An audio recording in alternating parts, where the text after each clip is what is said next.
Eric Mwade for the weekend of April the 5th, 2014. Let's take a look at how markets ended on Friday.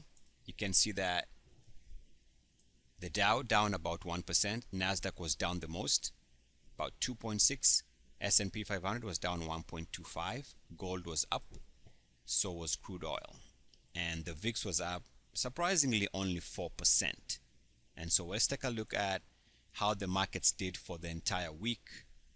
And we see that the Dow was actually up for the week above about 0.55%, but interestingly did not hold the breakout level there. So that breakout level, based on the previous weekly closing high, late 2013, did not hold. So that's a failed breakout there. If we take a look at the S&P 500, which was also positive for the week, but the weekly breakout, a look at the Nasdaq, and you can see the Nasdaq was down, of course, the most, and now we are back below this previous buy point there. So, lots of things that are happening here as far as the Nasdaq breaking down. We also broke down below this trend line that I've been talking about. And you can also draw it this way. Either way, we broke down below the support level. So it's very hard to tell. Yes, we've already had the sell-off. I think we're always trying to figure out what's next. The one thing I can say is, and I know it's going to come as a surprise for most people, is if you take a look at this entry point here, this was a breakout. So let's use the stock itself or the index to tell us when the entry point was perfect. So the perfect entry point was here in beginning of 2013, right there, which was this entry point there. So what we do is we draw a straight line here like that, and you can see that we've come close to this line two other times here, which was a perfect entry point there, very close here, and which was a perfect entry point there. And so we are back at that line. So what I'm saying here is, yes, the momentum is to the downside.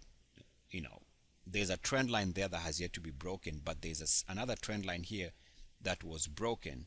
So yes, the momentum is to the downside, but be very careful, because here is where you'd expect some type of a bounce. And if the bounce comes here, what's really odd, if it happens, is you might get enough momentum to take the market to new highs. I know that sounds kind of too fantastic, but it is very likely. Now let's take a look at the annotated chart here, and again back to this Nasdaq chart. And also let's take a look at the MACDs here. You can see that now one of the MACDs is below zero. Both of the MACDs need to be below zero for a sustained move lower. So that's something else to consider, that only one of the MACDs is below zero. And you have to be careful here, because it's very easy for this thing to jump back above zero. All right. So I know it's an odd way to look at the market, but okay. So this is the daily. So now I'm sure you all know that we are back below the 50-day moving average. So that's obvious. That's not good. And also we are back below this previous buy point here of 42.43. That's not good. All right. There was also a line. I spoke about this last weekend. This line here, support line on the lows, has been support. Most recently was support here, which was this nice entry point there, was support here, nice entry point there, and was support here once we recaptured it, nice entry point here. But what has happened is over the last couple of weeks, we went below that line here, went all the way back tested it and failed. So that's not good. But I want to show you something interesting here. Is take note of this line here. That line has been the most successful entry point going back to November of 2012. Each time we bounced off that line, there was an entry point here, which was a perfect entry point here. Every time since then we bounced off this line, the market has surprised everybody by moving higher. It has been very successful. Each time if you bought the market on that line, you had a nice run. every time the market bounced off that line. And you can see right now, all it needs to do is by the end of next week for it to break out, to do something like that. If it can recapture this green level, this is gonna turn out to be a perfect entry point. And I know it's a surprise, but that's what the charts are telling me. Also, take a look at the Nasdaq 60-minute chart. Now, I don't see anything here that is bullish at all. We are below that level there, so it's not the most bullish at all. So the hourlies here look terrible, below zero, below zero. So we just need to, I don't know what that means. The one thing I would really be interested to see is if we recapture this level here immediately, let's say Monday, Tuesday, then maybe this was a fake move here. So let's watch this level here. If we recapture that level immediately, then the move on Friday was a fake. Let's take a look at the Dow weekly. I spoke about the Dow failing to hold 16,478. So we did hold that on a weekly closing basis. That's not good. But we have this support level here that has been holding and continues to hold on the Dow. The Dow is also trading above the 10-week moving average, which is indication of strength. So the Dow is not broken yet. But if you take a look at the Dow daily, you can see very clearly here that this failed breakout here is something we have to consider what that means. Failed breakouts are notorious for moving markets lower. All right. Also, I talked about this back test here of this red line. Ever since we broke below the red line here, we've bounced off the red line a couple times, and now again here, which is not good. Also, this is where we were expecting resistance. If you follow me on a weekly basis, or at least subscribe to my newsletter, is we were expecting resistance here on that line. Why is that line important? This red line here is because it connects us to the high here, which is here.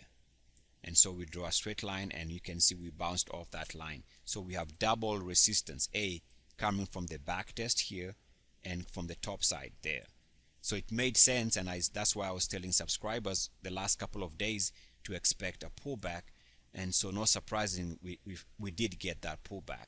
I look at the Dow daily, and this was so easy to see, because if you take the top side of the RSI, when the market was making all this fantastic move this week or the past week here, it was all bouncing off this top side. So it made sense, if we stalled, which is what we did, we would get a sell-off. And why did we get this sharp sell-off here the last couple of hours? Is because we moved below 50 on the hourly RSI time frame. Remember, I'm using a period of 26 on this chart. Okay, so now we need to watch and see what happens over the next couple of days, I guess, if the market can hold this line here. This is the lows.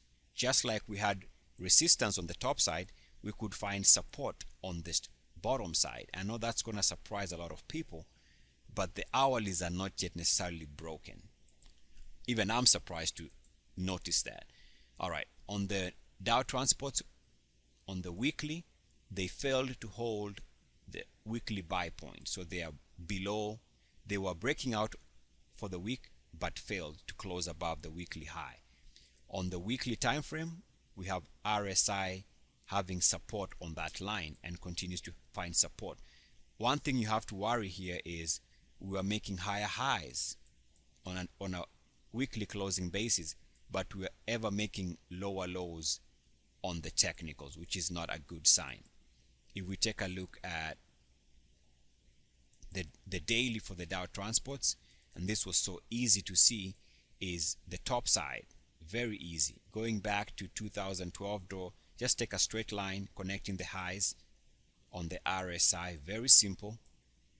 The highs on the RSI even recently, all these lines end up giving us, let me change the color here so you can see it. Very simple. They just told you, oops, let me try that again one more time.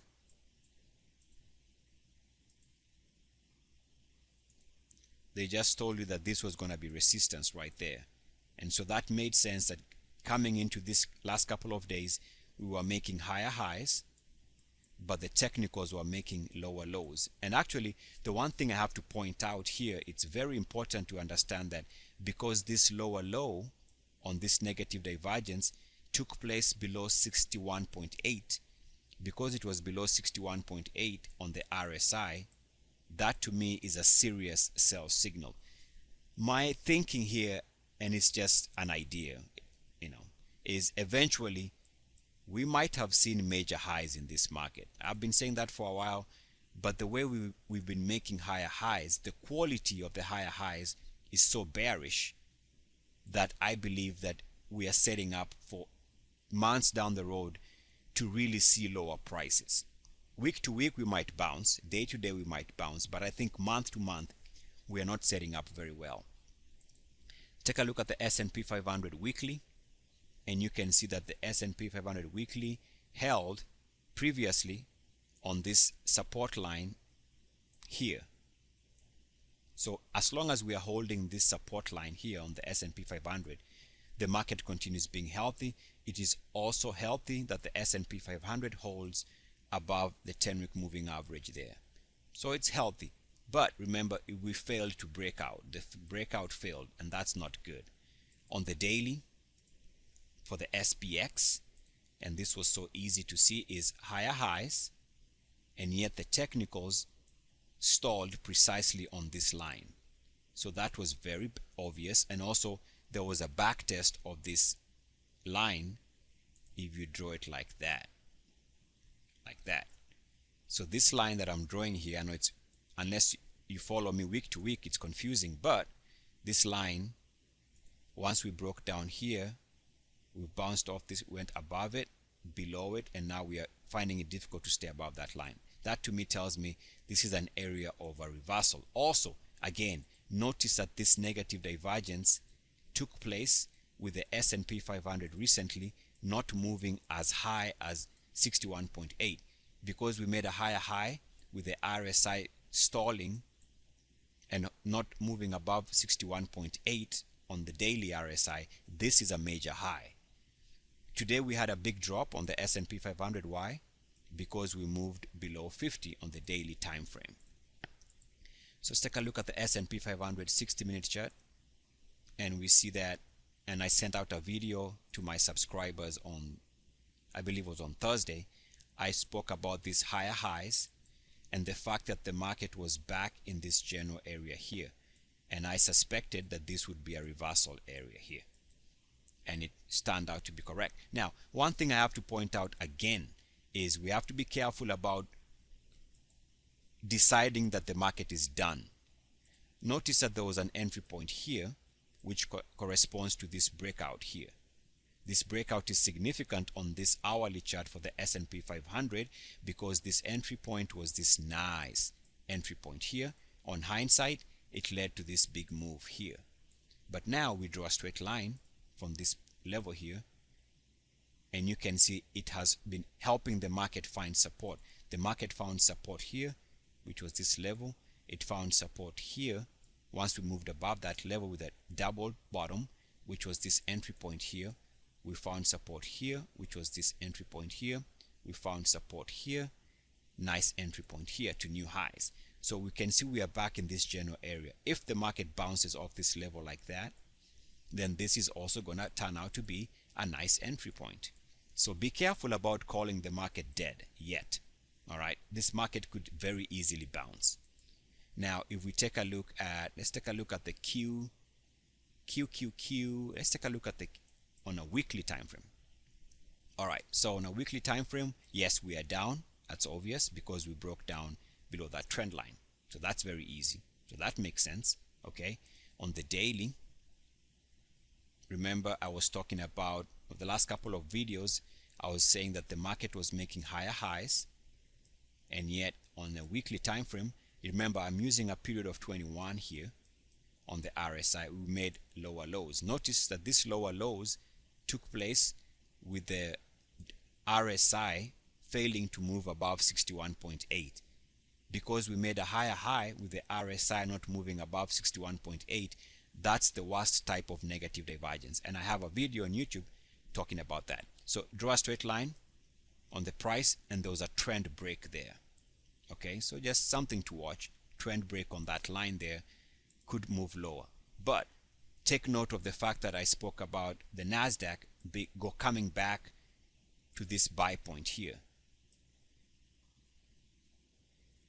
Now this general area, this buy point, connecting it to the highs, to this entry point here, which was this perfect entry point, this is where the market could find support. So be very careful here. If the market can bounce off this line on the RSI, irrespective of what the price does, the market could bounce. Now if we take a look at, let's take a look at the Russell. I always talk about the Russell on the free part of this video. So the Russell 2000 daily. Actually, let's go take a look at the weekly, and you can see on the weekly here, over the last couple of weeks we talked about topside resistance. So there was a topside resistance here, and that has turned to be correct, because now we see the market pulling back after hitting that side here. And also notice that we are breaking down on that or about to break down on this channel here. We haven't broken down yet, and that's why I'm saying, if you take a look at the blue line here, the fact that the market is holding this blue line, holding above that level, is where we could find support. So don't be surprised. Yes, the market sold off, but maybe that's it for now. And let's take a look at the VIX, and we see here the VIX had a 4% move, which is not very convincing. I don't see anything very powerful here, because for the VIX to break out, it needs to be breaking out above this trend line here, which is connecting the highs on a daily closing basis. So the VIX has yet to show any powerful momentum until it can break out above that side. We can see that we had general support on the RSI here, which is why it's moving higher, bouncing off this line. But is it gonna spike? I don't see it. I don't see it on the VIX. I look at the VIX hourly, and again, I don't see it really taking off, honestly, because for the VIX to break out, it needs to be breaking out above this RSI tops, and it's not doing that. So I don't see anything powerful as far as the VIX is concerned yet. Let's take a look at Apple. And we've been talking about this chart for many weeks, that there's a wedge here, and again we see that the wedge came into play this week. Okay, on a weekly closing basis there's a wedge there. On a weekly closing basis there's a wedge here, and the market has yet to decide which way it wants to go. All right, we take a look at the Apple from a daily chart. You see that there's a wedge here on the RSI. There's a wedge here which seems to be broken on the daily, but not that material break. There's a wedge there on the top side on the daily, and there's a wedge here on the bottom side, and the market is going to have to decide. So Apple is in no man's land. I've been saying over the last couple of, in fact for many months, that I believe this stock has already seen the high. Why do I say that?